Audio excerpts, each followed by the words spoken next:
Jadi begini, kalau dari sisi politiknya memang Iran sudah sejak lama ingin masuk dalam konflik yang ada di Palestina, serangan Israel terhadap Gaza, karena di Gaza Hamas itu didukung oleh Iran, dan Israel menyerang Hamas dan kemudian juga penduduk sipil. Nah, cuman bagi Iran mereka tidak punya legitimasi untuk masuk karena mereka tidak dalam situasi diserang oleh Israel, dan Amerika Serikat sudah mengatakan kalau misalnya Iran masuk, maka Amerika Serikat akan menghadapi Iran. Nah, jadi yang sekarang ini terjadi adalah Iran sekarang sudah punya legitimasi. Karena apa? Israel sudah menyerang konsul Iran di Syria, sehingga ini yang dilakukan oleh Iran. Dan sekarang Iran sudah bisa terlibat dalam peperangan yang ada di Gaza, di Palestina itu.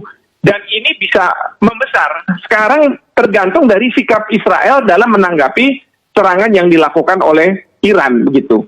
Nah, kalau misalnya Israel masih membandel, katakanlah karena kemarin kan ada resolusi Dewan Keamanan PBB yang minta untuk dilakukan gencatan senjata, di mana Amerika Serikat tidak memveto tetapi sekedar abstain. Itu tidak digubris oleh Israel. Nah, sekarang kita dunia akan melihat nih, apakah Israel tidak juga menggubris, akan menyerang Iran dan tetap menyerang Gaza, atau dia akan mengakhiri serangan tersebut.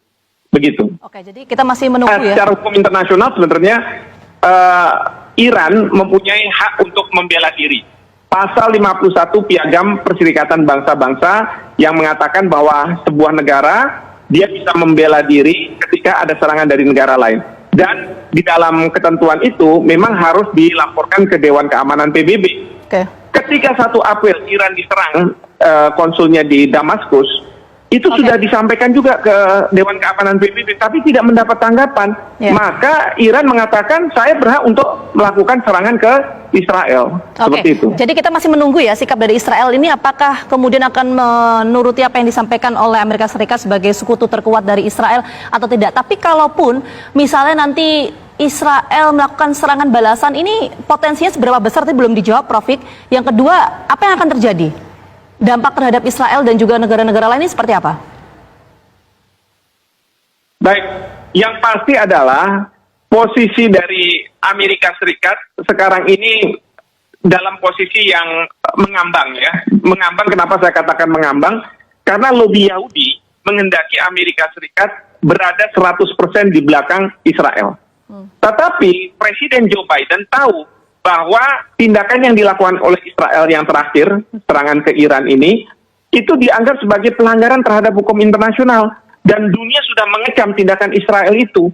Jadi di satu sisi, Joe Biden harus melindungi Israel, tapi di sisi lain dia tidak juga bisa membenarkan tindakan dari Israel. Oleh karena itu, dalam posisi seperti sekarang, Joe Biden mengatakan bahwa awas Iran kalau kamu menyerang. Tapi kan Iran menyerang juga. Lalu kemudian sekarang dikatakan bahwa Amerika Serikat berada di belakang Israel. Namun demikian pada saat yang bersamaan Joe Biden mengatakan juga ke Perdana Menteri Netanyahu, jangan kamu balas perang ke Iran. Karena Amerika Serikat tahu konsekuensi atau dampak dari serangan ini. Amerika Serikat akan dikucilkan, lalu Israel akan dipermasalahkan oleh dunia. Karena selama ini terkait dengan kesalahan dari Israel melakukan genosida di Palestina kan sudah dibawa oleh Afrika Selatan ke ICJ.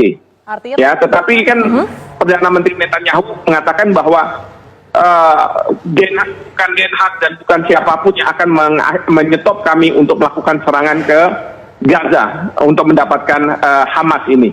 Nah, jadi sekarang ini posisinya adalah Amerika Serikat tidak menghendaki Israel melakukan serangan balasan ke Iran, begitu, dan dampaknya tentu yang dikhawatirkan adalah Perang Dunia Ketiga akan dimulai, lalu kemudian ada pelambatan perekonomian dunia, akan memunculkan krisis keuangan, krisis kemanusiaan, krisis pangan, supply chain, dan lain sebagainya itu.